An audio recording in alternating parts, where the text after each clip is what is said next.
Darating ang punto sa buhay mo na walang sasalo sa'yo. At baka yun mismo ang kailangan mo. Alam mo ba ang sea turtle hatchlings? Sila yung mga baby pawikan na kakapisa pa lang mula sa buhangin. Paglabas nila sa pugad, wala nang orientation. Walang magtuturo ng direksyon. Walang magsasabi kung paano sila mabubuhay. Kailangan nilang gumapang mag-isa papunta sa dagat.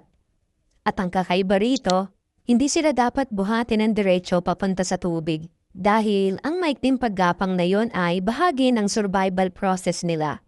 Doon na-activate ang instincts nila, doon lumalahas ang katawan nila.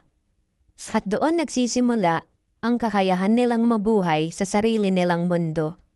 Yung iba, pinoprotect na lang nila from predators hanggang sa makaabot sila sa tubig.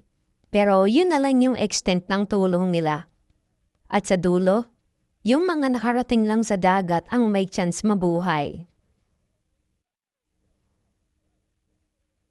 Ganyan din tayo sa buhay. Maraming tao ang naghihintay ng rescue. May gustong umasenso pero hinihintay raw ang perfect opportunity.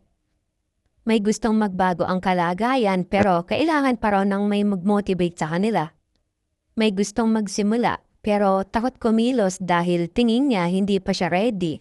Pero ang totoo, may mga bagay talaga na kailangan mong daanan mag-isa. Hindi dahil walang nagmamahal sa'yo, kundi dahil may potensyal na hindi nabubuo kapag palaging may sumasalo sa'yo.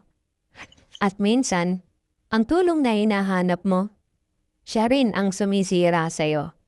Dahil bawat beses na may sumasalo sa'yo, may parte sa'yo ang hindi natututong matuto. Hindi lahat ng hirap ay parusa. Madalas, requirement siya.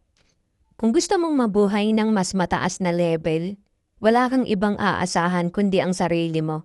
Either matuto kang mabuhay mag-isa o manatili ka kung nasaan ka.